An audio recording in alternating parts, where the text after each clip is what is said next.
परमेश्वर के नाम की हम महिमा करते हैं और पिता परमेश्वर का एक बार फिर तहे दिल से हम धन्यवाद करते हैं इस समय के लिए और उसके अनुग्रह और उसकी कृपा से आज एक बार फिर हम पवित्र सिंहासन के सामने आते हैं और प्रभु की महिमा करते हैं और उसके नाम को हम ऊंचा उठाते हैं और पिता का हम धन्यवाद करते हैं इस समय के लिए। प्रभु के नाम की महिमा हो और उसके नाम को हम जलाल देते हैं। प्रेज़ द लॉर्ड, परमेश्वर के नाम की स्तुति हो। आइए हम लोग प्रार्थना की ओर जाएंगे और हम प्रार्थना करते समय भाई हरी सुनार हमारे बीच में नेपाली भाषा में प्रार्थना में अगुवाई करें। Thank you Lord, thank you Jesus, thank you. धन्यवाद धन्यवाद धन्यवाद धन्यवाद सर्वशक्तिमान परमेश्वर, तपाईलाई धन्यवाद गर्दछु परमेश्वर। यो सुन्दर समयको लागि परमेश्वर तपाईले पिता परमेश्वर हामीलाई पिता परमेश्वर यो सुन्दर समय दिनुभयो पिता परमेश्वर, तपाईलाई धन्यवाद गर्दछु परमेश्वर। तपाईले यो जुन हाम्रो लागि पिता परमेश्वर यो पिता परमेश्वर लाइभ दिनुभयो पिता परमेश्वर, लाइभमा पिता परमेश्वर जोड्नलाई पिता परमेश्वर हामीलाई अनुग्रह दिनुभयो परमेश्वर, तपाईलाई धन्यवाद गर्दछु परमेश्वर। जति पनि भाइ बहिनी पिता परमेश्वर यस वचनमा पिता परमेश्वर यसमा जोड्नेवाला छन् पिता परमेश्वर, जतिजनाले यो वचन सुन्नेवाला छन् पिता परमेश्वर, उनीहरूको हरेक हृदयमा पिता परमेश्वर तपाईले काम गर्नुभएको होस् पिता परमेश्वर। हरेक जनासँग तपाईँ यो सत्य उपदेशसँग पिता परमेश्वर बात गर्नुभएको होस् पिता परमेश्वर। संसारमा धेरै पिता परमेश्वरले झुटे पिता परमेश्वर सुसमाचार फैलिरहेछ पिता परमेश्वर कि हरेक जना पिता परमेश्वर झुटके और पिता परमेश्वर शिक्षामा झुटा शिक्षामा पिता परमेश्वर कतिजना पिता परमेश्वर अन्धकारको तर्फ गइरहेछन् पिता परमेश्वर। तपाईले आज पिता परमेश्वर आफ्नो दासद्वारा पिता परमेश्वर जो पिता परमेश्वर हामीलाई सत्य उपदेश पिता परमेश्वर आफ्नो आत्माद्वारा प्रकट गर्नुभएछ पिता परमेश्वर। यो उपदेशलाई पिता परमेश्वर हरेक देशको पिता परमेश्वर हरेक ठाउँमा पिता परमेश्वर हरेक जनलाई पिता परमेश्वर सत्य उपदेशमा खडा हुनको लागि पिता परमेश्वर तपाईँ काम गर्नुभएको होस् पिता परमेश्वर। परमेश्वर म विश्वास गर्दछु कि परमेश्वर तपाईँ पिता परमेश्वर हरेक आत्माले पिता परमेश्वर आज अनुग्रह दिनुहुनेछ पिता परमेश्वर। यो मारानाथाको विषय पिता परमेश्वर विषय 4 पाठ 4 को पिता परमेश्वर तपाईले जो दिनुभयो पिता परमेश्वर त्यसको लागि धन्यवाद गर्दछु परमेश्वर। परमेश्वर तपाईले जति पनि पिता परमेश्वर हरेक भाइलाई पिता परमेश्वर जतिजना सुन्नेवाला छन् पिता परमेश्वर खाली सुन्नेवाला नै पिता परमेश्वरमा स्थिर हुन पिता परमेश्वर तपाईको विश्वासमा बढ्न पिता परमेश्वर। तपाईको आउने समय पिता परमेश्वर निकट छ पिता परमेश्वर। तपाईँ पिता परमेश्वर उनको पिता परमेश्वर एक एक जनलाई तयार गर्नुहोस् पिता परमेश्वर। जस्तो तपाईँ पवित्र हुनुहुन्छ पिता परमेश्वर त्यस्तै पवित्र हुनको लागि पिता परमेश्वर तपाईको वचनले पिता परमेश्वर आज अभिषेक गर्नुहोस् पिता परमेश्वर। पवित्र आत्माको अभिषेक पिता परमेश्वर जतिजना सुन्नेवाला छन् पिता परमेश्वर सबको माथि पिता परमेश्वर तपाईँ प्रकट गर्नुहोस् परमेश्वर। धन्यवाद गर्दछु पिता परमेश्वर, तपाईले यो सुन्दर समय दिनुभयो पिता परमेश्वर। अगाडिको समय तपाईँको हातमा सक्दछु। धन्यवाद गर्दछु पिता परमेश्वर। सबै महिमा सबै प्रशंसा तपाईले चढाउँदै माग्दछु येशू मसीहको उच्च अनि पवित्र नाममा। प्रेज़ द लॉर्ड, आमीन। आइए अपने हाथ उठाएं, धन्यवाद दे परमेश्वर को। Praise the lord, hallelujah hallelujah. Praise the lord, praise the lord, praise the lord, praise the lord, praise the lord. स्तुति करें, हालेलुया, धन्यवाद करें। Praise the lord, praise the lord, praise the lord, praise the lord, hallelujah. सर्वशक्तिमान परमेश्वर धन्यवाद धन्यवाद धन्यवाद यीशु राजा। Praise the lord, praise the lord, praise the lord, praise the lord, praise the lord, praise the lord, praise the lord, praise the Lord. आपके नाम की महिमा हो। Praise the lord, praise the lord, praise the lord, praise the lord, praise the lord, praise the lord, praise the lord. स्तुति हो स्तुति हो स्तुति हो स्तुति हो स्तुति हो स्तुति हो। धन्यवाद धन्यवाद धन्यवाद यीशु मसीह के सामर्थी नाम से मांगते हैं, आमीन आमीन आमीन। सर्वशक्तिमान परमेश्वर के नाम की महिमा हो। Praise be to the holy name of the Lord. आज एक बार फिर प्रभु के सन्मुख में परमेश्वर के दिए हुए दर्शन के विषय में आज चर्चा करने के लिए प्रभु ने अनुग्रह कृपा किया, इसके लिए हम पिता का धन्यवाद करते हैं। God has given us yet another opportunity to share His word to you. So I give all glory and honor to the Lord. परमेश्वर के नाम की महिमा हो। Praise be to the holy name of the Lord. मारानाथा। मारानाथा। हमारा विषय आज जो हम सीख चौथे भाग में हम आज पहुंचे हैं वो है मारानाथा के विषय में। Fourth part that we are entering today about Maranatha is मारानाथा पहला कोरिन्थियों उसका 16 अध्याय उसका 22 वचन में पिछले दिन में देखा था। As we read in 1 Corinthians chapter 16 verse 22. मारानाथा विषय में लिखा है यदि कोई प्रभु से प्रेम न रखे तो वो श्रापित हो। मारानाथा। If anyone does not love the Lord, he is to be accursed. Maranatha. मारानाथा का अर्थ है प्रभु यीशु मसीह तो शीघ्र आ। Maranatha means oh Lord Jesus come soon. Romeo 13 का 11 भी हमने पिछले दिन में पढ़ा था। We also read in Romans chapter 13 verse 11. समय को पहचान कर ऐसा ही करो इसलिए कि अब तुम्हारे लिए नींद से जाग उठने की घड़ी आ पहुंची है, क्योंकि जिस समय हमने विश्वास किया था उस समय के विचार से अब हमारा उद्धार निकट है। And do this knowing the time that now it is high time to awake out of sleep, For now our salvation is nearer than when we first believed. समय को पहचान कर ऐसा ही करो, यहाँ पे लिखा है। It is written here, knowing the time. समय को पहचानना है मेरे अजीजों। We must know the time, my dear. हमारा विश्वास करना ही काफी नहीं है, लेकिन अब हमें समय को पहचानना है। It is not just enough to believe, but we have to also know the time. हमारा उद्धार निकट है। For our salvation is near. उद्धार के 3 पहलू हैं। There are 3 aspects of salvation. उद्धार हो चुका है, उद्धार हो रहा है और उद्धार होने वाला है। I am saved, I am being saved, and I will be saved. हम जब उद्धार हो रहा है उसके अनुभव में हम जब चल रहे हैं, When we are working towards I am being saved, उस समय हमारे प्रभु यीशु मसीह का आना कब होगा हमें बिल्कुल पता नहीं है। and we do not know when Lord Jesus Christ will जब वो come. बादलों पर प्रकट होगा तो हमारा उद्धार पूरा हो जाएगा। When Lord Jesus will appear on the cloud, our complete salvation will be. हमारा पहला जो काम है उद्धार का, पवित्र आत्मा ने हमारे हृदय में काम शुरू किया है The Holy Spirit has started working in our heart through the salvation. और धीरे धीरे यीशु मसीह के समान बनाने के लिए पवित्र आत्मा, ये परमेश्वर के स्वरूप में बनाकर तैयार करने के लिए पवित्र आत्मा हमारी मदद कर रहा है। And Holy Spirit is helping us to become like Lord Jesus Christ every day. वही पवित्र आत्मा हमें बताता है कि ये अंत का समय है, अंत की घड़ी है। अपने समय को पहचान लीजिए और नींद से जागना है, क्योंकि यीशु मसीह का बादलों पर आने का समय निकट है। And the same Holy Spirit is reminding us again and again that the coming of the Lord Jesus Christ is soon. ये संसार अपनी महिमा, जो प्रथम महिमा थी, जो पहले से जो परमेश्वर बनाया था, धीरे धीरे इस संसार की महिमा खत्म होती जा रही है। We see that the glory of this earth is slowly fading away. परमेश्वर ने जब बनाया था, उसके बाद जब पाप ने इसके ऊपर जाल कर लिया, शैतान ने इसके ऊपर कब्जा कर लिया, उसके बाद से इसकी महिमा दिन प्रतिदिन घटती जा रही है। God created it. However, because of the sin on the earth, the Satan has captured the earth and its glory is fading away day by day. इसी बात को देखकर हम समझ सकते हैं कि ये संसार अब नाश की ओर जा रहा है। And by looking at this, we know that the world is going to be an इसलिए हमें आज जागरूक होने के समय है, जागरूक होने का समय हो चुका है, हमें नींद से जागने का समय हो चुका है। That's why today is our time to be awakened from our sleep. बहुत जल्द यीशु मसीह बादलों पर आने वाला The है। Lord Jesus Christ is going to come soon on the आपको और clouds. हमें चाहिए कि हम आत्मिक निद्रा से, आत्मिक नींद से हम बाहर जाग उठें। It is for us that we must be awakened from our sleep. हम अज्ञानता में ना रहें और जानबूझकर नींद की अवस्था में ना रहें। We should not be spiritually ignorant and we should not be doing things willfully पहला ignorant. थिस्सलुनीकियों 5:6 में कहता है, इसलिए हम दूसरों के समान सोते ना रहें, पर जागते और सावधान रहें। In 1 Thessalonians chapter 5 verse 6 says, Therefore let us not sleep as others do, but let us watch and be sober. परमेश्वर के नाम की महिमा हो। Praise be to हम the holy जागते name of और God. सावधान रहें। We must be alert and watchful. हम जागते भी रहना है और सावधान भी रहना We है। must be alert and be watchful. पहला पत्रस पहला अध्याय उसका 13 वचन में जिस प्रकार लिखा है, 1 Peter chapter 1 verse 13 says, इस कारण अपनी अपनी बुद्धि की कमर बांधकर और सचेत रहकर उस अनुग्रह की पूरी आशा रखो जो यीशु मसीह के प्रकट होने के समय तुम्हें मिलने वाला है। Therefore gird up the loins of your mind, be sober and rest your hope fully upon the grace that is to be brought to you at the revelation of Jesus Christ. अपनी अपनी बुद्धि की कमर बांधकर सचेत रहना ये समय की जरूरत है।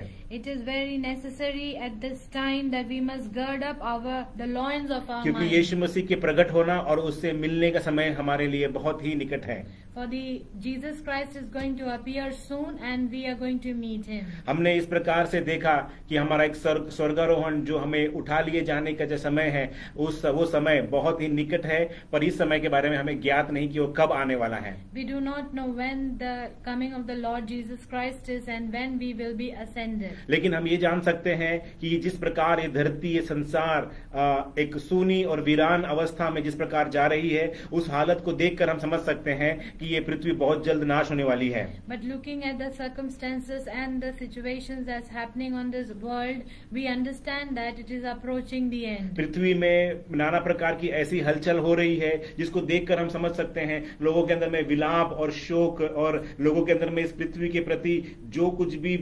जो मन लगाया था पृथ्वी के प्रति, अब वो लोगों का धीरे धीरे उस पे से हटता जा रहा है। we see that the mind and the heart which the people have kept for this world is slowly fading away because of the sorrows and the calamities that जिस प्रकार बीमारियां इस पृथ्वी पर अटैक कर रही हैं, जिस प्रकार से लोगों के अंदर में नए नए प्रकार की बीमारियां आ रही हैं, जिस प्रकार से साइंटिस्ट बताते हैं कि इस पृथ्वी में अलग अलग प्रकार के चेंजेस हो रहे हैं, बदलावट हो रहे हैं, ये सबको देखने समझ में आता है कि ये युग अब खत्म होने के कगार पर है. Even scientists declare that the world is going to end soon because of the changes that is rapidly taking place and the diseases, new diseases that are coming on this world. Science और technology ने इस बात को accept कर लिया है कि ये पृथ्वी अभी ज्यादा लंबे समय तक टिकने वाला नहीं है. Scientists have accepted that the world is not going to be stable soon. हम जब यिर्मयाह 4 अध्याय उसका 23 से लेकर 28 वचन तक पढ़ते हैं, When we read in Jeremiah chapter 4 verse 23 to 28, यिर्मयाह 4 का 23 से लेकर 28 तक इस प्रकार लिखा है.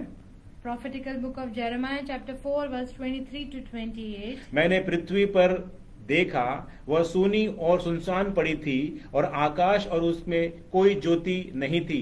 मैंने पहाड़ों को देखा, वे हिल रहे थे और सब पहाड़ियों कि वे डोल रही थी. फिर मैंने क्या देखा कि कोई मनुष्य भी न था और सब पक्षी भी उड़ गए थे.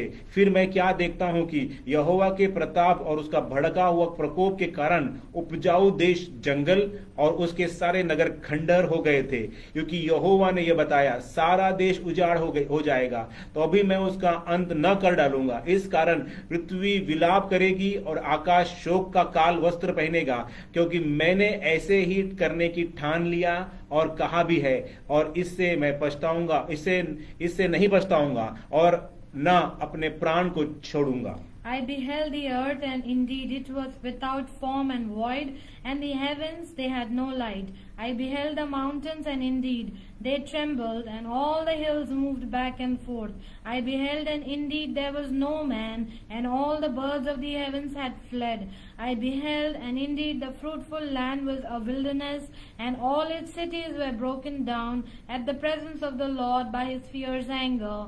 For thus says the Lord, the whole earth shall be desolate, yet I will not make a full end. For this shall the earth mourn, and the heavens shall heavens above be black, because I have spoken, I have purposed, and will not relent, nor will I turn back from it. परमेश्वर के नाम की महिमा हो. Praise be to the name of the Lord. और वहां पे जिस प्रकार लिखा है कि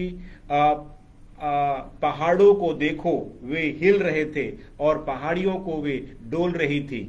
And as it is written here in verse 24, I beheld the mountains, and indeed they trembled, and all the hills moved back and forth. इस प्रकार से हम देख सकते हैं संसार में जितने भी बड़े बड़े पहाड़ हैं, उनकी भी अवस्था जो है अलग अलग होती जा रही है दिन प्रतिदिन.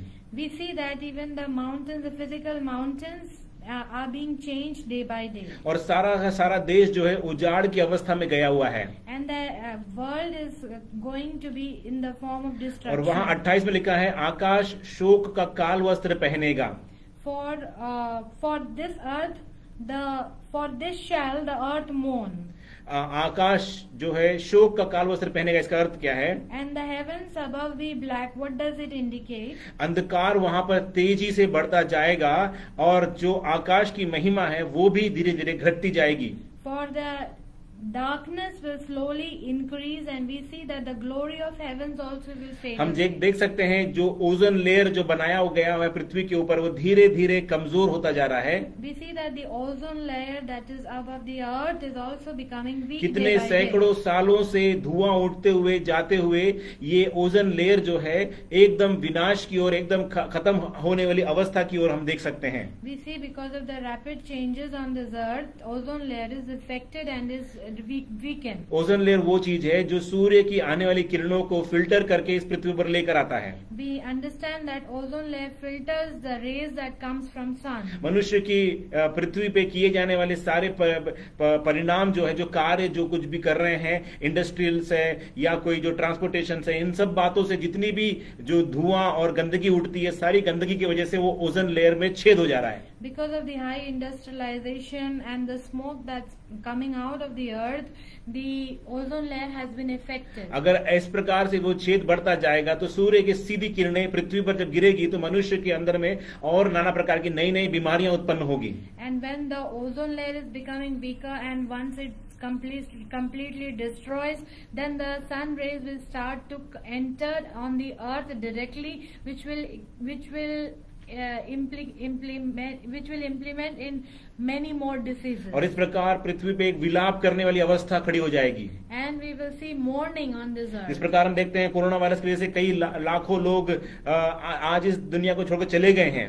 We see that because of coronavirus, many people have left the earth. लेकिन ये एक छोटा उदाहरण है, लेकिन कई बड़े बड़े और ऐसे महाकाल इस पृथ्वी पर आने वाले हैं. This is just a sample, but there will be many such tribulations that will come on the earth. लेकिन उसके पहले परमेश्वर अपनी कलीसिया को इस पृथ्वी से उठा ले जाएगा. But before that, God will take His church with Him. अगर आप इन हिमालय पर्वत को देखेंगे, If we look at the mountain Himalaya, Himalaya पर्वत ने जो तस्वीर आपके सामने रखी हुई है वो 1921 की है, और अभी 2007 की तस्वीर भी आपके सामने रखी गई है. we see two pictures. One is of 1921 and one is 2007. अभी तकरीबन 100 साल के बीच में इसका इनके अंतर के बीच में इनकी अवस्था को हम देख सकते हैं. We see the difference in 100 years.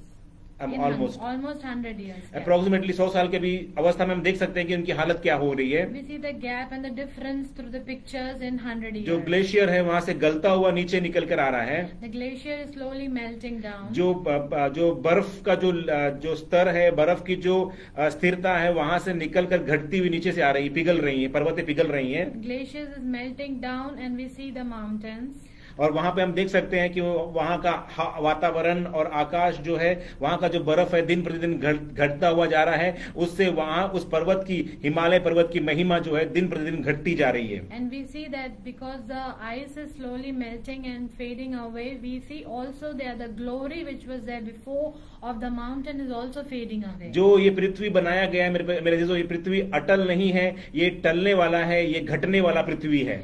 This earth is not going to stand for long, but it is going to lose its glory. जैसे जैसे परमेश्वर का क्रोध बढ़ता जा रहा है, वैसे वैसे पर इस पृथ्वी की महिमा भी घटती जा रही है. The more the anger of the Lord is coming on the earth, the more we see the glory of the earth fading away. जितना परमेश्वर से लोग दूर होते जा रहे हैं, मनुष्य नाश की ओर जा रहे हैं, उतना परमेश्वर का क्रोध इस पृथ्वी के प्रति बढ़ता जा रहा है. इसीलिए नाना प्रकार की बीमारियां, नाना प्रकार की परेशानियां और तकलीफें इस पृथ्वी पर और आती जाएंगी. Because of the separation from the Lord's anger is coming on the earth, and we see that the glory of the earth is fading away, and we will see much more things coming to the earth. जंगलों की महिमा घटती जा रही है. We see that the forest is losing its glory. पहाड़ों की, पर्वतों की महिमा जो है घटती जा रही है. We see that the mountains are losing its glory. मनुष्य का उम्र या मनुष्य की जो बनावट थी वो घटती जा रही है. The physical body of human being is being reducing. Ozone layer जो बनाया हुआ परमेश्वर ने सुरक्षा कवच जो बनाया था वो घटता जा रहा है. We see that the protection through ozone layer is also reducing. और उसी प्रकार जो है भूकंप और ज्वालामुखियों का फटना, ये सब घटनाएं धीरे धीरे पृथ्वी में बढ़ रही हैं. We see that the earthquake and the volcanoes are being erupted slowly. और इस प्रकार नई नई बीमारियां पृथ्वी पर उत्पन्न हो रही हैं. And we are seeing lot of new diseases ये coming. सारी बातों को देखने के बाद हम लोग एक निष्कर्ष लगा सकते हैं, ये पृथ्वी अटल नहीं है, ये पृथ्वी धीरे धीरे घटती जा रही है, यानी इसका नाश निश्चय है. ये साइंटिस्ट लोगों ने निष्कर्ष निकाला है. And when we analyze all these situations and circumstances, we know that the earth is not going to stand forever, but it will slowly fade away. यशायाह 13 का 13 कहता है, The prophetical book of Isaiah chapter 13 verse 13 says, इसलिए मैं आकाश को कपाऊंगा और पृथ्वी अपने स्थान से टल जाएगी. यह सेनाओं के यहोवा के रोष के कारण और उसके भड़के हुए क्रोध के दिन होगा. Therefore I will shake the heavens, and the earth will move out of her place in the wrath of the Lord of hosts, and in the day of his fierce anger. 24 का 1 में यशायाह में भी उस प्रकार लिखा है.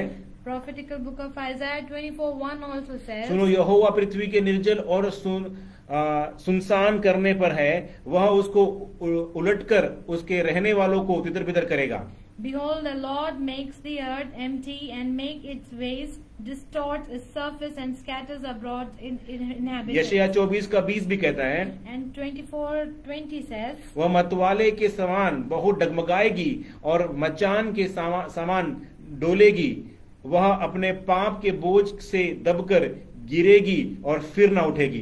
The earth shall reel to and fro like a drunkard, and shall totter like a hut. Its transgression shall be heavy upon it, and it will fall and not rise ये again. 3 वचन एक भविष्यवाणी, एक परमेश्वर की भविष्यवाणी की ओर दर्शाता है, These are the prophetical words from the Lord, और ये एक दिशा की ओर निर्देश कर रहा है। and it is indicating us to a direction पृथ्वी कपकपाने वाली है, आकाश को कपकपाने वाला है परमेश्वर, that God is going to shake in the earth, और पृथ्वी उसके स्थान से टलने वाली है, and the earth will move और out उसका from its place. यशायाह 24 का 20 इस प्रकार लिखा है, वो मतवाले के समान बहुत डगमगाएगी।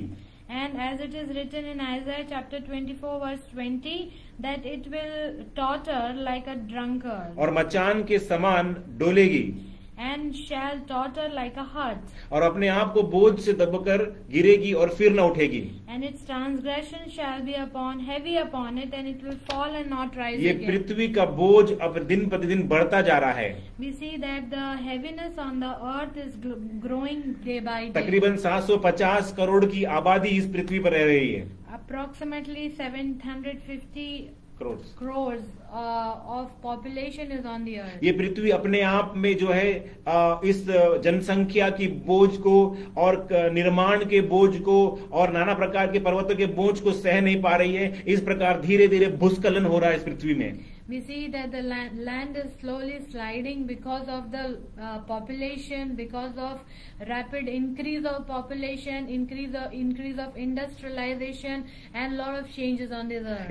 इस बात को जो वचन, तीनों वचन जो हमने पढ़े हैं उसकी भविष्यवाणी, अब ये पृथ्वी के ऊपर टेक्टोनिक प्लेट्स करके एक इंजीनियरिंग कॉन्सेप्ट है, एक साइंटिफिक कॉन्सेप्ट है, इसके आधार पे हम समझने की कोशिश करेंगे। We will understand this entire concept through tectonic plates. उसको पढ़ने के पहले यशायाह 13 का 13 भी हम जरा देख लेंगे। Isaiah chapter 13 verse 13 we will read. इसलिए मैं आकाश को कपाऊंगा और पृथ्वी अपने स्थान से टल जाएगी, यह सेनाओं के यहोवा के रोष के कारण और उसके भड़के हुए क्रोध के दिन होगा। Therefore I will shake the heavens, and the earth will move out of her place in the wrath of the Lord of hosts, and the day of his fierce anger. पृथ्वी अपने स्थान से टल जाएगी, वहां लिखा है। It's written that the earth will move out of her place. 24 का 20 में लिखा है, वो मतवाले के समान डगमगाएगी। And in 24:20 it is written that the earth shall reel to and fro like a drunkard. ये जो टेक्टोनिक प्लेट्स है पृथ्वी के ऊपर जो बनाया हुआ एक एक खंड के रीति में हम देख सकते हैं। We can see it, the tectonic plates as segregation above the earth, below the earth, below the earth. पृथ्वी के नीचे भाग में कुछ खंड वहां पे बने हैं। ये पृथ्वी के टुकड़े टुकड़े हिस्सों को एक साथ जोड़ा हुआ अवस्था को दिखा रहा है। We see these plates are separated, they are segmented, and we see that it is showing the nature below the earth. हमने देश को अपने अपने देशों को लोगों ने अपने अपने देशों को बांट कर अपना अपना देश बनाया, अपना अपना खंड बनाया है, लेकिन पृथ्वी के नीचे पृथ्वी ने स्वयं जो है अपना अपना एक एक खंड का विभाजन किया हुआ है। The earth or the nation has splitted or made their own territories, and similarly we see that nature by itself below the earth has segmented in many plates. जो पृथ्वी के नीचे जो टेक्टोनिक प्लेट्स कहा जाता है, ये जो प्लेट आपस में जब ये हिलना शुरू होते हैं तो कई बड़े बड़े भूकंप और कई बड़े बड़े सुनामी आ जाते हैं। When these tectonic plates that are below the earth level, it starts to move and shake, then we see that the earthquakes, volcanoes and lot of other calamities erupt. 24 का 20 में जिस प्रकार यशायाह 24 के 20 में लिखा हुआ है, वो अपने बोझ के तले दबकर गिरेगी करके। And it is written in Isaiah chapter 24 verse 20 that its transgression shall be heavy upon it. और मेरे अजीजों, अगर ये प्लेट्स आपस में हिलना शुरू हो जाएंगे तो ये पृथ्वी का एकदम यकायक जो है इस पृथ्वी का नाश होना संभव है। And if these plates will start to shake together, then all of a sudden the earth might be destroyed. ये पृथ्वी के गर्भ में होने वाली एक रचना है जो एकदम परिवर्तित हो जाती है और जिसके कारण कई खंड अपने आपस की अवस्था से अपने स्थान से हटकर कहीं और चले जाते हैं। This is the creation in the womb of the earth which is already there, and when it will start to friction with each other plates, then there will be lot of destruction on बहुत the जल्द earth. मेरे अजीजों इसके ऊपर बहुत बड़ा जो है इस टेक्टोनिक प्लेट्स के विषय से बहुत बड़ा एक पृथ्वी के ऊपर एक भूचाल आने वाला है. Because of the tectonic plates that we just saw, lot of destructions that we will see on the earth. हम ये देख सकते हैं जब होगा, जब 7 साल का महाक्लेश होगा, उस अवस्था में इस टेक्टोनिक प्लेट्स को अपने सामने हिलते हुए भी हम देखेंगे. In the great tribulation of 7 years, these calamities would appear on the earth. लेकिन हमें ये ध्यान रखना है मेरे अजीजों, परमेश्वर इस बदलने वाला परिवर्तित पृथ्वी में हमको रखा हुआ है, तो उसके नाश होने से पहले हालेलुया प्रभु यीशु मसीह बहुत शीघ्र आकर अपनी कलीसिया को अपने साथ ले जाएगा. So if God has kept us on this earth, which is going to fade away soon, God will not leave His church on this earth, but He will take him with them. क्योंकि दूसरा पत्रस तीसरा अध्याय उसका 3 और 4 में जिस प्रकार लिखा हुआ है वो ये प्रकार बताता है. In 2 Peter chapter 3 verse 3 to 4 it says, वहां के लोगों ने क्या कहना शुरू किया, पहले यह जान लो कि अंतिम दिनों में हंसी और ठट्टा करने वाले आएंगे जो अपनी ही अभिलाषा के अनुसार चलेंगे और कहेंगे उनके आने की प्रतिज्ञा कहाँ गई, उसके आने की प्रतिज्ञा कहाँ गई, क्योंकि जब से बाप दादा सो गए हैं सब कुछ वैसा ही है जैसा सृष्टि के आरंभ से था.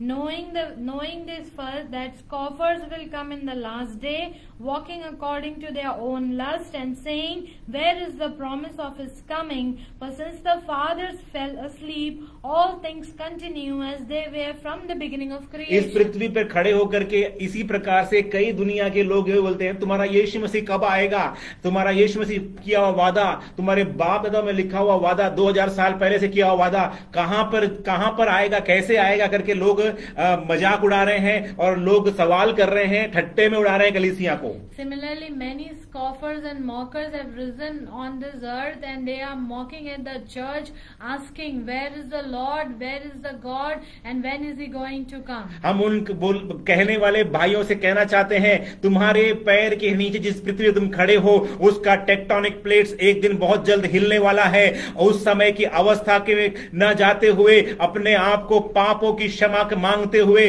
प्रभु यीशु मसीह के पास आए, ताकि आप और मैं यीशु मसीह के साथ बादलों पर उठा लिए जाएं, क्योंकि ये पृथ्वी एक दिन बहुत जल्द नाश होने वाली है.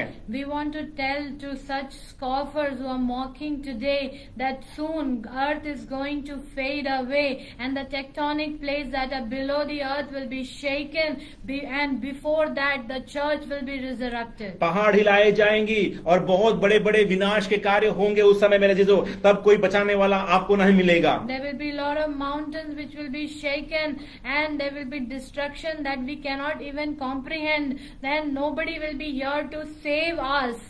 7 साल का महाक्लेश में विचार करके जाने वाले लोग भी ये बात को सुन ले, जो विश्वास करते हैं यीशु मसीह पर, लेकिन ये विश्वास नहीं करते कि यीशु मसीह बादल पर नहीं आने वाला, तो आपके लिए महाक्लेश तैयार है. And those who do not believe in the secret coming and want to go through the great tribulation also must know that today that this tribulation is for sure going to वो come. Tectonic plates हिलाए जाने की अवस्था में आप मत आइएगा. Don't pass through the tectonic plates friction. यशायाह 34 का 3 से लेकर 4 तक लिखा हुआ है, In Isaiah chapter 34, 3 and 4 says, उनके मारे हुए फेंक दिए जाएंगे और उनके शवों की दुर्गंध उठेगी, उनके लहू से पहाड़ गल जाएंगे, आकाश के सारे गण जाते रहेंगे और आकाश कागज के समान लपेटा जाएगा. जैसे दाखलता का अंजीर के वृक्ष के पत्ते मुरझाकर गिर जाते हैं, वैसे ही ये सारे तारागण धुंधले हो जाकर जाते रहेंगे. Also their slain shall be thrown out, their stench shall rise from their corpses, and the mountains shall be melted with their blood, and all the host of heaven shall be dissolved, and the heavens shall be rolled up like a scroll. All their host shall fall down as a leaf falls from the vine, and as fruit falling from a fig tree. यिर्मयाह 4 का 23 से 25 तक हम पढ़ेंगे. Prophetical book of Jeremiah chapter 4 verse 23 to 25. मैंने पृथ्वी पर देखा, वह सुनी और सुनसान पड़ी थी, और आकाश को उसमें कोई ज्योति नहीं थी. मैंने पहाड़ों को देखा, वह हिल रहे थे, और सब पहाड़ियों को कि वे डोल रही थी. फिर मैंने क्या देखा कि कोई मनुष्य भी न था, और सब पक्षी भी उड़ गए थे. I beheld the earth, and indeed it was without form and void, and the heavens they had no light. I beheld the mountains, and indeed they trembled, and all the hills moved back and forth. I beheld, and indeed there was no man, and all the birds of the heavens had fled. परमेश्वर के नाम की महिमा हो। Praise be to the holy और name आज of हम the जो Lord. विषय सीख रहे हैं मेरे अजीजों, यीशु मसीह बहुत शीघ्र आने वाला है। And the topic that we are meditating upon is that the Lord Jesus Christ is going to come soon. इसी प्रकार मैं आपको कहना चाहता हूं, एक मृत्यु का, एक मरे हुए लोगों का बड़ा ढेर लगने वाला है। We see that शवों का ढेर लगने वाला है। we see that dead the bodies, dead bodies are being laid upon each other. Dead bodies का ढीग लगने वाला है। एक बड़ी किला, एक बड़ा पहाड़ बनने वाला है उसका, And the dead bodies mountain will be raised soon. और उस पहाड़ से लहू भी गिरने वाला है। And we will see also the blood coming out of that mountain. जिस प्रकार दाखिल था कि मंजीर के पत्ते जो है सूख के गिर जाते हैं, उस प्रकार बड़े बड़े तारागण भी जो है गलकर नीचे गिर जाएंगे। As the olive leaves fade slowly, dry up and fades away, similarly Lord of mountains also shall be fading इस away. पृथ्वी और इस संसार के ऊपर घमंड करने वाले हर एक मनुष्य से मैं ये कहना चाहता हूं कि ये पृथ्वी का अंत बहुत निकट है और परमेश्वर इसे पुराने कपड़े के समान उतार कर फेंकने वाला है। The earth is going to end soon, like God is going to change it as an old cloth. इसलिए ऐसा ना हो कि आपके सामने परमेश्वर आपको नाश की ओर भेजे। इससे पहले कि प्रभु यीशु मसीह को पहचान कर, अपना उद्धारकर्ता पहचान कर, आइए अपने सरों को उठाएं और यीशु मसीह की ओर ताके और यीशु मसीह से कहें, मुझे अपने उद्धार की अनुग्रह मुझ पर दे। Before the world ends, beloved, this is the time that we look unto Jesus, we repent and we come back to Him so that He remembers us on His coming. इसलिए हम आपसे यही कहते हैं कि मारानाथा की विचारधाराओं को आपको धारण करना है, और वो ये है कि प्रभु यीशु मसीह कभी भी आ सकता है। इसके लिए तैयार रहें, परिश्रम करें। अब डरते और कांपते हुए अपने अपने उद्धारक कार्य करते रहें। जब यीशु मसीह आए तो यीशु मसीह के समान बनकर उसके साथ बादलों पर उठा लिए जाएं। That's why the people who have the Maranatha mindset always are ready for the coming of the Lord Jesus Christ, for we do not know the hour when Jesus Christ will come, and we have to be preparing ourselves in the likeness of the Lord Jesus Christ so that when He comes, He takes us. हमने इसी विषय को देखते समय पिछले दिनों में देखा था, ठट्टा करने वालों के विषय में, कि वो अंत के समय में वो आएंगे और कलीसिया के लोगों को भटकाएंगे और भरमाएंगे। While we meditated upon this topic last week, we also spoke about the scoffers which will come on the last days. यहूदा उसका 17 और 18 हम पढ़ेंगे। 19, 17, 18, 19। We read from Jude 17, 18, 19. पर हे प्रियो, तुम उन बातों को स्मरण रखो जो हमारे प्रभु यीशु मसीह के प्रेरित पहले ही कह चुके हैं। वे तुमसे कहा करते थे, पिछले दिनों में ऐसे ठट्टा करने वाले होंगे जो अपनी अभक्ति की अभिलाषा के अनुसार चलेंगे। ये वे हैं जो फूट डालते हैं, शारीरिक लोग हैं जिनमें आत्मा नहीं। But you, beloved, remember the words which were spoken before by the apostles of our Lord Jesus Christ, how they told you that there would be mockers in the last time who would walk according to their own ungodly lust. There are sensual persons who cause divisions, not having the Spirit. मारानाथा के विषय को सीखते समय इन 3 खास लोगों को हमें जानना जरूरी है। While we are meditating upon a Maranatha subject, we should know about these 3 categories of people. ऐसे कौन से लोग हैं जो हमें भरमाते हैं, उन्हें हमें समझना जरूरी है। We must know who are these people who are slowly causing, who are creating problem in the पिछले church. भाग में हमने देखा था जो फूट डालने वाले और शारीरिक अभिलाषा वाले लोगों के बारे में हमने सीखा था। We learnt about the sensual persons and those who cause divisions in the last week. और तीसरा विषय हम देख रहे हैं जिनमें पवित्र आत्मा, आज हम देखेंगे जिनमें पवित्र आत्मा नहीं है।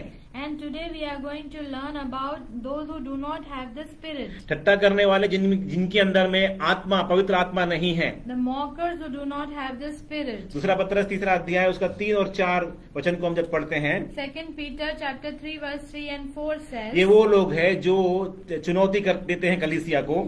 These are the ones who challenge church. पहले यह जान लो कि अंतिम दिनों में हंसी ठट्टा करने वाले आएंगे जो अपनी ही अभिलाषा के अनुसार चलेंगे और कहेंगे उसके आने की प्रतिज्ञा कहाँ गई, क्योंकि जब से बाप दादा सो गए सब कुछ वैसा ही है जैसा सृष्टि की आरंभ से था। Knowing the first that scoffers will come in the last day, walking according to their own lust, and saying, Where is the promise of this coming? For since the fathers fell asleep, all things continue as they were all from the beginning of creation. पहला यूहन्ना 4 अध्याय उसका 2 और 3 वचन बताता है ये कौन है जिनके अंदर आत्मा नहीं है, वो कौन लोग हैं। We read that who do not have the Spirit are those in 1 John chapter 4 verse 2 and 3. परमेश्वर का आत्मा तुम इसी रीति से पहचान सकते हो, जो आत्मा मान लेती है कि यीशु मसीह शरीर में होकर आया वो परमेश्वर की ओर से है, और जो आत्मा यीशु को नहीं मानती वह परमेश्वर की ओर से नहीं, और वही तो मसीह के विरोधी की आत्मा है जिसकी चर्चा तुम सुन चुके हो कि वह आने वाला है और अब भी जगत में है। 1 John chapter 4 verse 2 and 3.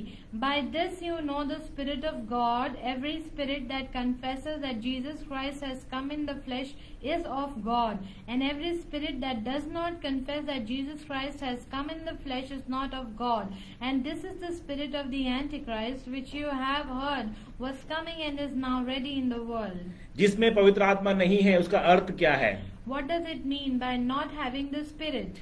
जिसके अंदर आत्मा नहीं है या पवित्र आत्मा नहीं है उसका अर्थ क्या है? What does it mean by not having the Holy Spirit or the Spirit of God?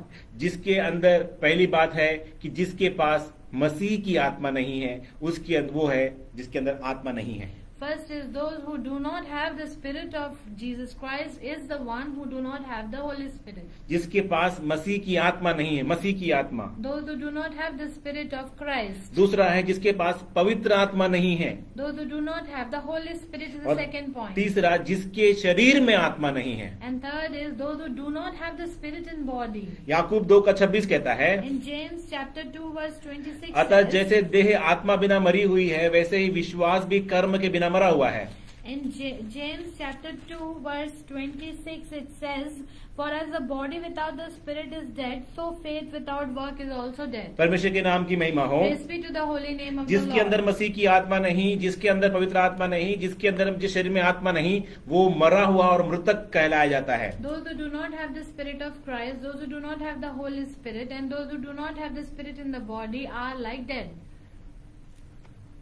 और जो पहली बात हम जो देखेंगे कि ये क्या है जिसके अंदर में आत्मा नहीं, वो कौन है? First we will learn those who do not have the Spirit of Christ. जिसके अंदर वो आत्मा नहीं है, Those who do not have that Spirit. जिसके अंदर में आत्मा नहीं, वो कौन है हम जब पहचानेंगे। Let's analyze who are those. पहली बात है जिसके पास मसीह की आत्मा नहीं है। First is those who do not have the Spirit of Christ. Romeo 8:9 में कहता है, Romans chapter 8 verse 9 परंतु says, जबकि परमेश्वर का आत्मा तुम में बसता है तो तुम शरीर की दशा में नहीं परंतु आत्मिक दशा में हो। यदि किसी में मसीह का आत्मा नहीं तो वो उनका जन नहीं। But you are not in the flesh, but in the Spirit, if indeed the Spirit of God dwells in you. Now, if anyone does not have the Spirit of Christ, is not in. मसीह का आत्मा कैसा है, कैसे हम पहचानेंगे? मसीह एक विश्वासी के अंदर में मसीह की आत्मा है या नहीं, वो कैसे हम पहचानेंगे? How do we know or differentiate that the person has a Spirit of God, Spirit of Christ or not? जिसके अंदर मसीह की आत्मा है वही सच्चा मसीह है। Those who have Spirit of Christ is a true Christian. मसीह विरोधी जो है, इसी प्रकार जो नामधारी मसीह हैं उनको अपनी तरफ खींचकर उन्हें नाश की ओर ले जाता है। And the Antichrist is taking those who do not have the Spirit of Christ with him. जो मसीह की आत्मा है वो उसका अर्थ क्या है? What does it mean by having the Spirit of Christ? मसीह का मन, That is the mind of Christ. जिसके अंदर मसीह का मन है उसके अंदर मसीह की आत्मा है। Those who have the mind of Christ has the Spirit of पहला Christ. कुरिन्थियों 2:16 कहता है, 1 Corinthians chapter 2 verse 16. क्योंकि प्रभु का मन किसने जाना है उससे सीखा है, परंतु हम में मसीह का मन है। For who has known the mind of the Lord that he may instruct him? But we have the mind of Christ. मसीह का मन, The mind of Christ. मसीह का मन, The mind of Masih Christ. का मन क्या है? What is the mind of Christ? मसीह के मन की प्रकृति कैसे होती है?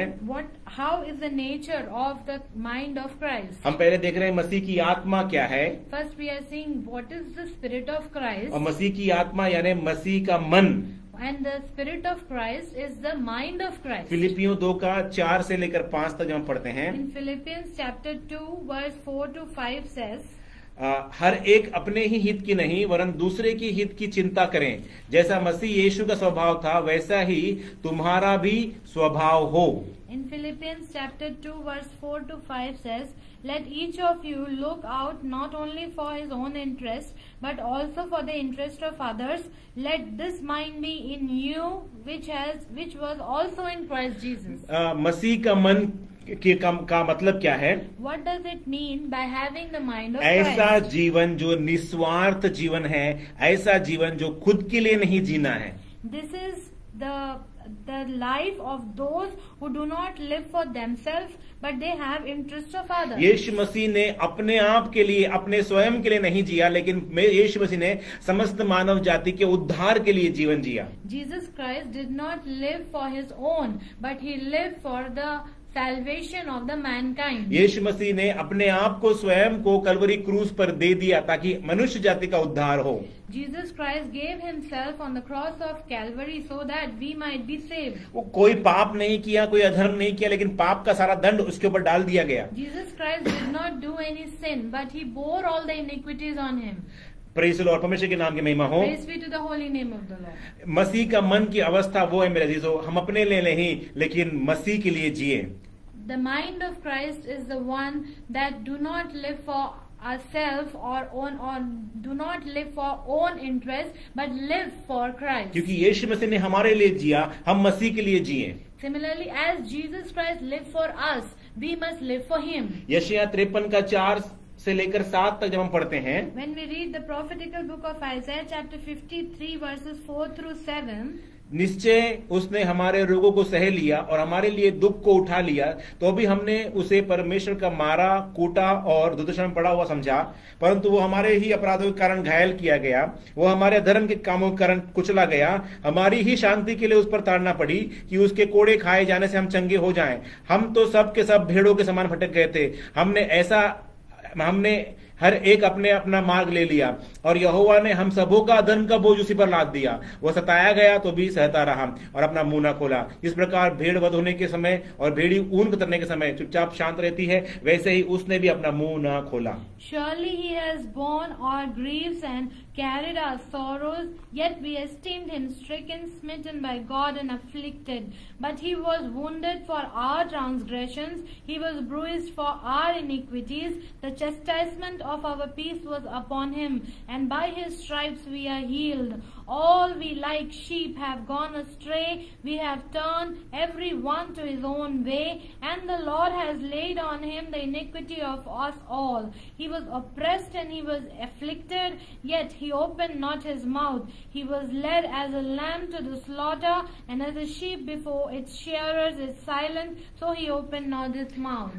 परमेश्वर के नाम की महिमा हो। Praise be to the holy name जो of the Lord. मसीह का जन है वो उसके अंदर मसीह की आत्मा है, और जिसके अंदर मसीह की आत्मा है उसके अंदर मसीह का मन है, और मसीह का मन दिखाता है निस्वार्थ जीवन। Those who have the Spirit has the Spirit of Christ, and the Spirit of Christ means the mind of Christ, and those who have the mind of Christ, it reflects that we do not live for ourselves but we live for Christ. हम हमारे लिए नहीं जीते लेकिन हम मसीह के लिए जीते हैं। For we do not live for us but we live for Christ. चाहे कितना सतावट क्यों ना आए, अपराध हमारे पर डाल दिया जाए, हमने गलती ना होने पर भी हमारे पर अपराध डाल दिया जाए, तो भी हम मसीह के लिए ही जीते हैं, चुपचाप शांत रहकर। No matter how much affliction or troubles come in our life, we have to keep our mouth shut so that we live for Christ. पहला यूहन्ना 3:16 में कहता है मेरे अजीजों, 1 John chapter 3 verse 16 says, पहला यूहन्ना 3:16 कहता है, 1 John chapter 3 verse 16 says, आगे को हम अपने आप अपने लिए ना जिए, By this we know love, because he laid down his life for us, and we also ought to lay down our life for brethren. हमने प्रेम इसी से जाना है कि उसने हमारे लिए प्राण दे दिया, और हमें भी भाइयों के लिए अपने प्राण को देना चाहिए। By this we know love, because he laid down his life for us, and we also ought to lay down our lives for the Yeshu brethren. मसीह के मसीह का आत्मा यानी मसीह का मन, और मसीह का मन क्या दिखाता है? अपने लिए ना जीते हुए दूसरों के लिए जीना। The Spirit of Christ is the mind of Christ, and the mind of Christ is that we don't live for ourselves but we live for others. दूसरा, यीशु मसीह के मन का मतलब, दूसरा मतलब है अपने आप को हमेशा बलिदान के रूप में प्रकट करना और पेश करने वाला मन होना चाहिए। And the second meaning of the Spirit of Christ is the mind to offer as sacrifice. पहला पतरस चौथा अध्याय उसका 1 और 2 कहता है। 1 Peter chapter 4 verse 1 to 2 says. पहला पतरस 4 का 1 और 2। 1 Peter chapter 4 verse 1 to 2 इसलिए says. जबकि मसीह ने शरीर में होकर दुख उठाया तो तुम भी उसी मनसा को हथियार के समान धारण करो, क्योंकि जिसने शरीर में दुख उठाया वह पाप से छूट गया, ताकि भविष्य में अपना शेष शारीरिक जीवन मनुष्य की अभिलाषाओं के अनुसार न वरन परमेश्वर की इच्छा के अनुसार व्यतीत करे। Therefore, since Christ suffered for us in the flesh, arm yourself also with the same mind. For he who has suffered in the flesh has ceased from sin, that he no longer should live the rest of his time in the flesh for the lust of men, but for the will of God. परमेश्वर के नाम की महिमा हो। Praise be to the holy name दूसरे of वचन में God. इस प्रकार लिखा है, ताकि भविष्य में अपना शेष शारीरिक जीवन मनुष्य की अभिलाषाओं के अनुसार नहीं वरन परमेश्वर की इच्छा के अनुसार व्यतीत करे। That he no longer should live the rest of his time in the flesh for the lust of men, but for the will of इस God. प्रकार गलातियों 2 का 20 में लिखा हुआ है, As it is written in Galatians chapter 2 verse मैं मसीह के 20. साथ क्रूस पर चढ़ाया गया, अब मैं जीवित ना रहा पर मसीह मुझ में जीवित है। That I have been crucified with Christ, and it is no longer that I live, but Christ lives in मैं me. जीवित ना रहा लेकिन मसीह मुझ में जीवित है। That I do not live any longer, but Christ हमारा lives in शारीरिक me. जीवन हमेशा हमेशा निरंतर क्रूस पर टंगाया हुआ अवस्था में रहना है। Our flesh must be always crucified. परमेश्वर के लिए बलिदान की रीति में अपना जीवन को प्रकट करना है। It has to be offered as a sacrifice unto the Lord. चाहे आपने गलती किया हो या ना किया हो, हमेशा बलिदान की रीति में अपने आप को प्रकट करने के लिए हमारा मन तैयार रहना चाहिए। No matter whether we have done any mistake or not, we must be always offering our life unto the Lord. कई बार शैतान आपको निंदा और बदनामी और नाना प्रकार की लज्जत करने वाली अवस्था में आपको घसीट कर ले जाएगा, लेकिन उस समय भी चुपचाप बिना कुड़कुड़ाते हुए रहने के लिए भी अपने आप को बलिदान के रूप में पेश करना के लिए अपना मन होना चाहिए। Many times Satan will drag us into the situation which is of false blame and blasphemy, but we must be always keeping ourselves quiet. गलातियों 5:24 में कहता है, Galatians chapter 5 verse 24 और जो says, मसीह यीशु के हैं उन्होंने शरीर को उनके और लालसाओं और अभिलाषाओं समेत क्रूस पर चढ़ा दिया है। And those who are Christ have crucified the flesh with its passion and desire. शरीर को और उसकी लालसाओं और अभिलाषाओं समेत क्रूस पर चढ़ा दिया है। They have crucified the flesh with its passion and desire. यहाँ पे जो शरीर को और उसकी लालसाओं और अभिलाषाओं का मतलब है शारीरिकता को क्रूस पर खींच दिया है। Here the flesh indicates not the physical body, but it is the flesh of sin. मनुष्य का शरीर में शरीर और प्राण और आत्मा है, उसी के साथ साथ में आदम से आया हुआ पाप करने की शारीरिकता का चरित्र हमारे अंदर में पाया जाता है। The physical composition of a human being is body, soul and spirit, but the flesh component has come from because of the sin that was committed by Adam and Eve in the Garden of Eden. बलिदान करके पेश करना यानी हमें पाप से भागना है और सजा देते समय अपने आप को सामने करना है। Mind to offer as sacrifice means that we must be fleeing away from sin and we must commit our life unto the Lord. जब पाप सामने आता है उससे लड़कर जय पाकर वहां से निकलना है, और जब सजा हमारे पर आती है जबकि हम निर्दोष है तो उसको पाने के लिए अपने आप को तैयार रखना है। When the sin comes in front of us, we must fight and overcome. But when the blame or the blasphemies come upon us, we must keep ourselves quiet. Yusuf और पोतीफरस की पत्नी के बारे में हम देख सकते हैं। When we see Yusuf and the wife of Potiphar, उसकी पत्नी ने यूसुफ को पसंद किया और उसके साथ में व्यभिचार करने की स्त्री ने कोशिश किया यूसुफ के ऊपर। and the wife of Potiphar, she wanted to allure Joseph into sin. लेकिन इस अवस्था में पाप के ऊपर यूसुफ जय पाकर वहां से भाग निकला। But in this scenario, we see that Joseph overcome the sin and he flee away. और उस बात को पोतीफर की पत्नी ने देखा और उसमें क्रोध आकर उसने उसके ऊपर सारा सजा डाल दिया। But when Potiphar's wife saw this, she put all the blame upon Joseph. यहाँ पे यूसुफ निर्दोष है और उस पोतीफर की पत्नी दोषी है। We see that Joseph has done no sin, and the blame is on Potiphar's और wife. पोतीफर की पत्नी जो दोषी है उसने अपना सारा इल्जाम, अपना सारा दोष उसके ऊपर डालकर उसे कारागृह में डालकर दंड दे दिया। But the one who is sinner here, that is the wife of Potiphar, she put all the blame on Joseph and put him in prison. अगर ये परमेश्वर की इच्छा है, योजना है, तो यूसुफर ने अपने आप को परमेश्वर की इच्छा और योजना के लिए अपने आप को समर्पित कर दिया। And we see that Joseph committed his life to the Lord for his will to accomplish in his life. इसी प्रकार से परमेश्वर की योजना उसके जीवन में पूरी हुई। Similarly, we see that the will of the Lord was fulfilled in his life. यही है उसके अंदर की मनसा कि उसने बलिदान और कुर्बानी को अपने ऊपर ले लिया, दंडित हो गया, लेकिन परमेश्वर की योजना को पूरा किया। Joseph fulfilled the will of the Lord through his life, and he took all the blame and the punishment that came upon जिस him. प्रकार रोमियो 12 का 1 और 2 में कहता है, As we read in Romans chapter 12 verse 1 and 2. इसलिए हे भाइयों, मैं तुमसे परमेश्वर की दया स्मरण दिलाकर विनती करता हूं कि अपने शरीर को जीवित और पवित्र और परमेश्वर को भावता हुआ बलिदान करके चढ़ाओ, यही तुम्हारी आत्मिक सेवा है।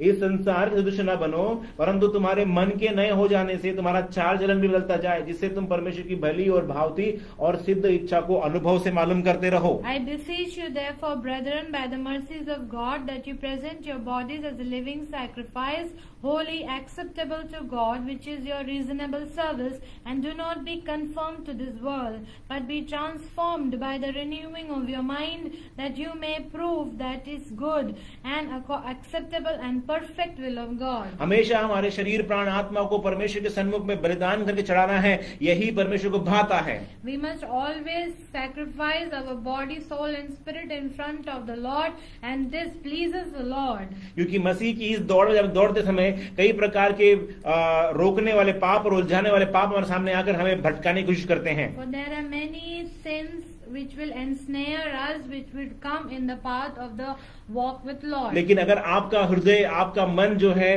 परिवर्तित हो चुका है, ट्रांसफॉर्म्ड हो चुका है, तो आप प्रभु के सामने अपने आप को समर्पित करते हुए बलिदान करने के लिए अपने आप को तैयार रहते हैं। But if our mind is transformed, then we will be able to submit and offer our life to the Lord. जब प्रभु यीशु मसीह के सामने पतरस, जब यीशु मसीह ने कहा कि मुझे जो है सदुकी और फरीसियों के सामने क्रूस पर चढ़ाया जाना निश्चय है, तो वो पतरस उसके पास में आकर यीशु मसीह के सामने कहता है कि तेरे साथ में ऐसा ना होने का।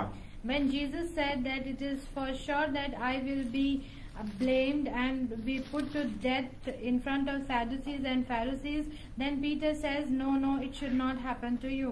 मरकुस उसका 8वां अध्याय उसका 31 से लेकर 33 तक हम पढ़ेंगे। When we read in the Gospel of Mark chapter 8 verses 31 to 33, तब वह उन्हें सिखाने लगा कि मनुष्य के पुत्र के लिए अवश्य है कि वह बहुत दुख उठाए और पुरनीय और प्रधान याजक और शास्त्री और उसे तुच्छ समझकर मार डालें और वह 3 दिन के बाद जी उठे।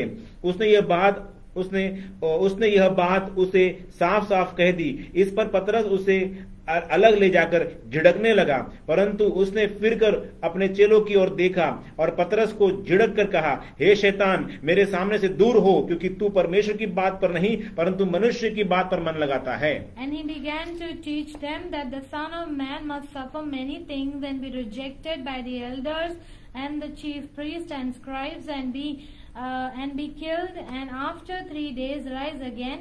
He spoke this word openly. Then Peter took him aside and began to rebuke him. But when he had turned around and looked at his disciples, he rebuked Peter, saying, Get behind me, Satan, for you are not mindful of the things of God but the things of men. यीशु मसीह को पता था कि उसे बहुत जल्द दुख उठाने वाला है। Jesus knew that he is going to suffer.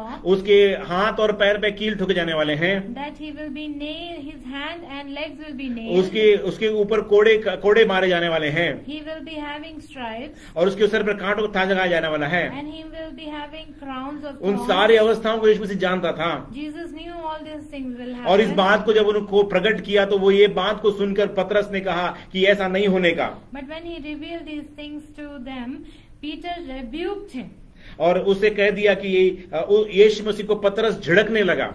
And Peter started to rebuke Jesus Christ. लेकिन यीशु मसीह की मनसा क्या थी, यीशु मसीह के हृदय में क्या था, उसके मन में क्या था कि मैं परमेश्वर के लिए योग्य बलिदान बनकर आया हूं और मेरी सेवा को मुझे पूरी करना है करके। But Jesus had the mind to offer himself as a living sacrifice acceptable unto the Lord and to do his will. इसलिए चाहिए कि आप और मैं अपने ऊपर उसी निंदा बदनामी जो यीशु मसीह ने अपने ऊपर लिया, उसको लेते हुए इस संसार से हम बाहर निकलना है। Therefore, we must also take all the suffering and the blame upon us, and we must get out of the world. इब्रानियों 13 का 13 और 14 इस प्रकार की गवाही देता है, इस वचन से गवाही देता है। The testimony comes through Hebrews chapter 13 verses 13 and 14.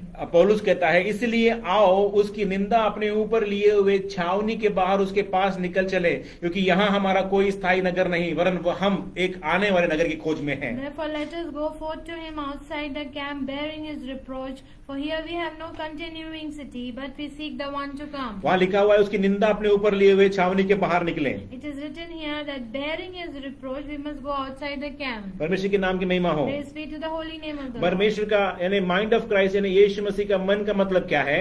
What does it mean by having the mind of Christ? निस्वार्थ जीवन को जीना, That is to live without any interest, और दूसरा बलिदान की रीति में अपने आप को प्रकट करना, and to offer ourselves as sacrifice. और तीसरा वहां दिखाता है परमेश्वर के अनुसार की सोच रखना। And third is that we must think according to God. मनुष्य के अनुसार सोच नहीं, लेकिन परमेश्वर के अनुसार हमें सोच रखना है। We should not have the thoughts according to the men, We but must- we must have thinking. We must think according to God. We must think according to God. परमेश्वर के अनुसार सोचने की क्षमता हमें रखना है। We have to have the thoughts according to God. पर रोमियो 12 का 2 कहता है, Romans chapter 12 verse 2 says, इस संसार सदृश न बनो, परंतु तुम्हारे मन के नए हो जाने से तुम्हारा चाल नहीं बदलता जाए, जिससे तुम परमेश्वर की भली और भावती और सिद्ध इच्छा को अनुभव से मालूम करते रहो। And do not be conformed to this world, but be transformed by the renewing of your mind, that you may prove what is that good and acceptable and perfect will of जैसा God. परमेश्वर की इच्छा है उसके अनुसार, जिस प्रकार परमेश्वर की मनसा है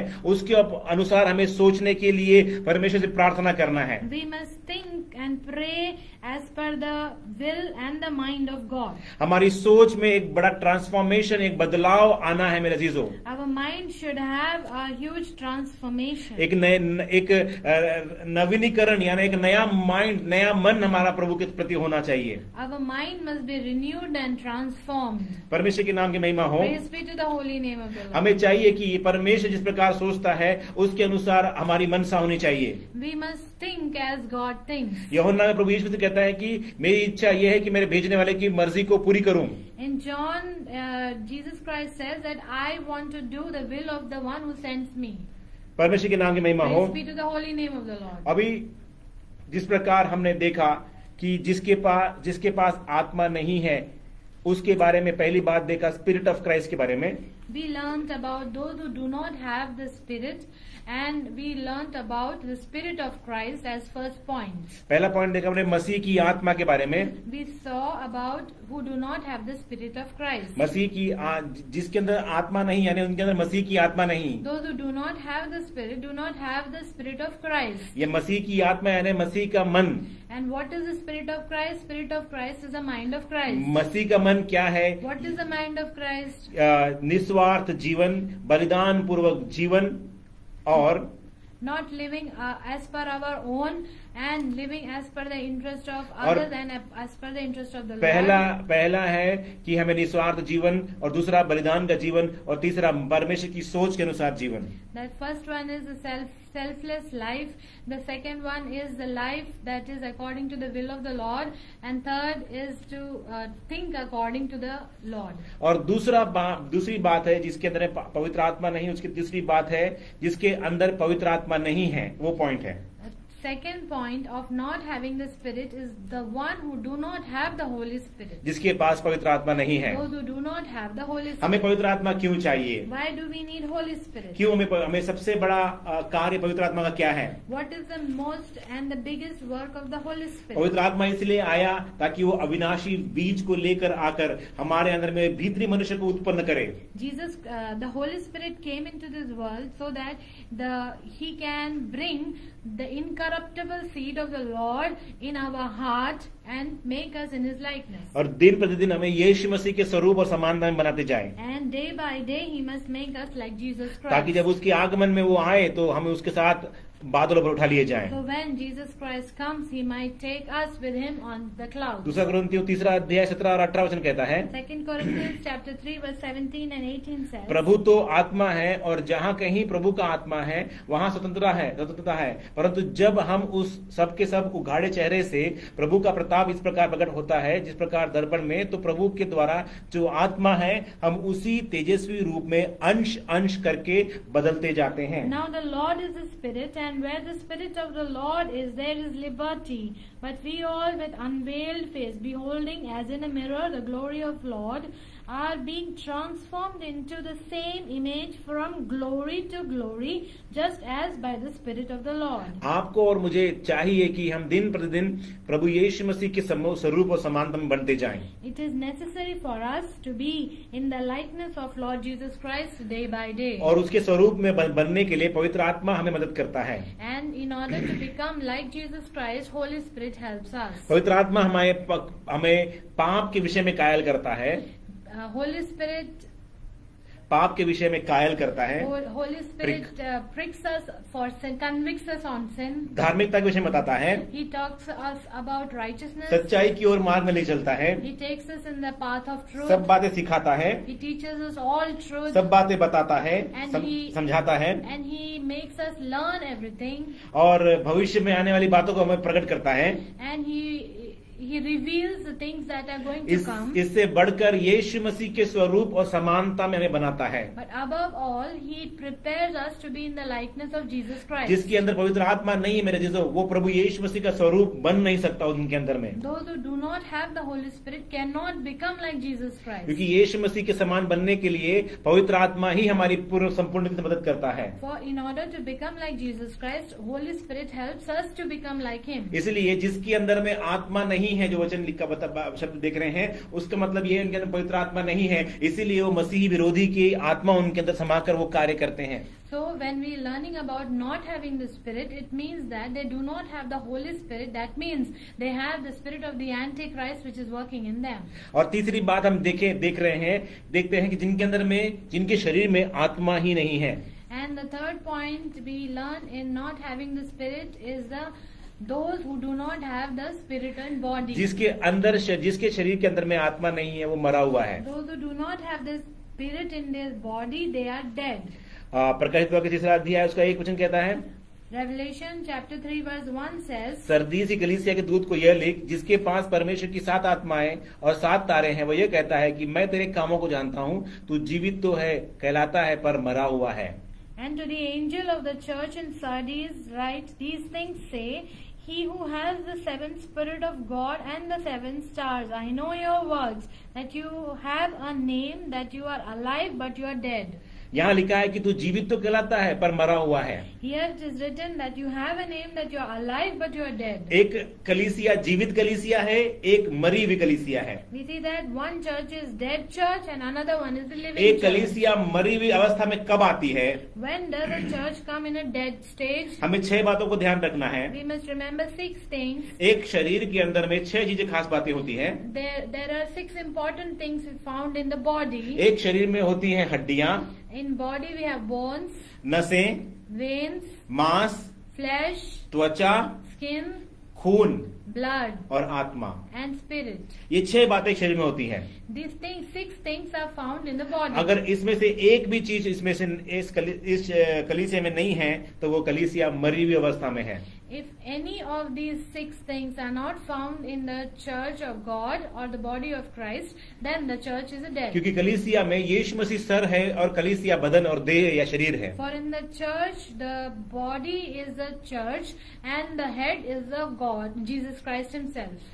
और उसकी हड्डियां क्या दिखाती है? What does the bone indicate? सत्य उपदेश। It indicates true doctrine. नसें क्या दिखाती हैं? संगति को। What does vein reflect? It reflects fellowship. मांस क्या दिखाता है? क्लेश का अनुभव को दिखाता है। And the flesh indicates the experience of suffering. और त्वचा यानी जो चमड़ा है वो क्या दिखाता है? प्रार्थना का, जयवंत प्रार्थना का जीवन। And the skin indicates the life of prayer. Victorious life of prayer. 5वां है खून जो है वो जान यानी जीवन को दिखाता है, जो विश्वास है। हाँ। 5th point is that blood indicates the life or faith. प्रेरितों काम 2 अध्याय उसका 42 वचन में कहता है, Romans chapter 2 प्रेरितों verse काम 42. Acts of Apostles chapter 2 verse 42 says, 2 का 42 कहता है, 2:42 says, और वे प्रेरितों की शिक्षा पाने और संगति रखने और रोटी तोड़ने और प्रार्थना करने में लौलीन रहे। And they continued steadfastly in the apostles' doctrine and fellowship, in the breaking of bread and in prayers. सत्य उपदेश यानी प्रेरितों की शिक्षा है। So, true doctrine means that it is the teaching of the apostles. नसे जो सत्य उपदेश हड्डियों को दिखाता है, And the true doctrine indicates the bonds. और संगति जो है वो नसों को दिखाती है। The fellowship of God reflects the veins. और रोटी तोड़ना यानी मांस के विषय में दिखाता है, गोश्त के विषय में। And to break the body is the experience of suffering. Breaking the bread. Breaking the bread is the breaking of the body. रोटी तोड़ना यानी शरीर में मांस को दिखाता है। And the experience of suffering or the breaking of bread reflects the flesh. और प्रार्थना यानी शरीर की त्वचा को दिखाता है। And the victorious life of prayer reflects the skin. और विश्वास जो है शरीर का खून को दिखाता है। And faith indicates the blood of our life. इसी प्रकार अगर कलीसिया में आत्मा नहीं है तो ये कलीसिया मरी हुई कलीसिया कहलाई जाएगी। Similarly, if the church do not have the spirit, they are called as dead church. यहेजकेल उसका 37 का 5 से लेकर 8 तक हम पढ़ते हैं। When we read the prophetical book of Ezekiel chapter 37 verses 5 through 8. यहेजकेल 37 का 5 से लेकर 8 तक। Prophetical book of Ezekiel chapter 37 5 through 8. परमेश्वर यहोवा तुम हड्डियों से यूं कहता है, देख मैं आप तुम में सांस समाऊंगा और तुम जी उठोगी। मैं तुम्हारी नसें उपजाकर मांस चढ़ाऊंगा और तुमको चमड़े से ढांपूंगा और तुम में सांस समाऊंगा और तुम जी जाओगी और तुम जान लोगो कि मैं यहोवा हूं। इस आज्ञा के अनुसार मैं भविष्यवाणी करने लगा और मैं भविष्यवाणी कर ही रहा था कि एक आहट हुई और बुडोल हुआ और वे हड्डियां इकट्ठी होकर हड्डी से जुड़ गई और देखता रहा कि उनमें नसें उत्पन्न हो गई, मांस चढ़ गया और ऊपर से चमड़े से ढांप गई, परंतु उसमें सांस कुछ न थी। Thus says the Lord God to these bones, surely I will cause breath to enter into you and you shall live. I will put sinews on you and bring flesh upon you, cover you with skin and put breath in you and you shall live. Then you shall know that I am the Lord. So I prophesied as I was commanded, and as I prophesied, there was a noise and suddenly a rattling, and the bones came together, bone to bone. Indeed, as I looked, the sinews and the flesh came upon them, and the skin covered them over, but there was no breath in them. आज तो दुनिया में कई कलीसियाएं हैं जो अपने मनों और अपनी बुद्धि से चलाने वाली कलीसियाएं हैं। We see that in the world today there are many churches, but those are being run with their own wisdom and mind. वो अपने इंटेलेक्चुअल से कलीसिया चलाते हैं। Running the church through their own intellect. ऐसे सारी कलीसियाएं एक हड्डियों का ढेर के रूप में प्रभु देख रहा है। Here God is looking these kind of churches as a heap हड्डियों की तराई से देख रहा है। Heap of bones. हड्डियों की तराई को देख रहा है प्रभु इस अवस्था की कलीसियाओं को। God is looking these churches as a church of dry लेकिन bones. समय आ चुका है जो कलीसियाएं परमेश्वर की आवाज को सुन करके मन से आए और तौबा करेंगे तो आज उनके ऊपर नसें चढ़ेंगी, उनके ऊपर मांस चढ़ेगी, हड्डी इकट्ठा हो जाएगी और चमड़ा आकर उनमें एक नया जीवन प्रभु देगा। But when today is the time when they repent and come unto the Lord, it is the time then the bones will come upon bones and there will be sinews upon it, when we will see that the new spirit is जिस coming प्रकार upon बिना हड्डी का शरीर एक मृतक शरीर होता है, उसी प्रकार बिना उपदेश की कलीसिया एक मृतक कलीसिया है। As we see that there is no without bones there is no body. Similarly, without true doctrine there is no church. Not living body. Not living body. दूसरा, जिसके अंदर में नसें नहीं है, वो शरीर जो है मृतक शरीर कहलाया जाता है। बिना संगति की कलीसिया मृतक कलीसिया कहलाई जाती है। The church without fellowship with God and the body of Christ is called a dead church. जो कलीसिया क्लेश उठाने को तैयार नहीं है, वो कलीसिया भी मृतक कलीसिया है प्रभु की दृष्टि में। The church who do not want to bear any suffering, they are also a dead church. जो कलीसिया का प्रार्थना जीवन नहीं है, वो कलीसिया भी मृतक कलीसिया है। Those church who do not have a life of prayer and a victorious life of prayer, they are dead church. जो कलीसिया विश्वास का चाल चलन नहीं है, विश्वास में नहीं चलती, वो कलीसिया भी मृतक कलीसिया है। Church who do not live in faith, they are also dead. और मसीह विरोधी इसी कलीसिया को ढूंढ रहा है, And Antichrist is searching for this और इस church. कलीसिया में अंदर जा रहा है, And it is entering in this एक एक church. विश्वासियों को बाहर निकाल रहा है, And it is taking out विश्वासियों को believers गिरा one by रहा है। one and making them fall. दूसरा थिस्सलुनीके 3:6 कहता है, 2 Thessalonians chapter 3 verse 6 हे says, भाइयों, हम तुम्हें अपने प्रभु मसीह यीशु मसीह के नाम से आज्ञा देते हैं कि तुम हर एक ऐसे भाई से अलग रहो जो अनुचित चाल चलता और जो शिक्षा तुमने हमसे पाई उसके अनुसार नहीं करता। But we command you, brethren, in the name of our Lord Jesus Christ, that you withdraw from every brother who walks disorderly and not according to the tradition which he received from us. परमेश्वर के नाम की महिमा हो। Praise be to the holy name of God. विरोधी मसीह ऐसे लोगों के अंदर में आत्मा में आकर कलीसिया के अंदर आकर कलीसिया को नाश करने की कोशिश करते हैं। इसलिए आपको और मुझे पहचानना है ऐसी कौन सी आत्मा है, कौन सी शिक्षा है जो कलीसिया के अंदर प्रवेश कर रही है। हमें से लड़कर जय पाकर उसे कलीसिया से काट कर अलग करना है उन शिक्षाओं को। The Antichrist is entering in such churches, and we must be ready and discerning and throwing these kind of spirit out of the church. अंत के समय में ठट्टा करने वाले आएंगे, जो फूट डालने वाले होंगे, जो शारीरिक अभिलाषाओं वाले लोग होंगे और जिनके अंदर पवित्र आत्मा नहीं होगी। In the end, in the last time, there will be mockers who would rise up. They would come without having the spirit of the Lord, and these are sensual people, and they cause division. जिसमें पवित्र आत्मा नहीं पाई जाएगी, And they do not have the Holy Spirit. जिनके अंदर में मसीह की आत्मा नहीं होगी, Those who do not have the Spirit of Christ, जिनके अंदर पवित्र आत्मा नहीं होगी, they do not have the Holy Spirit. जिनके शरीर में आत्मा नहीं, वो एक मृतक शरीर होंगे।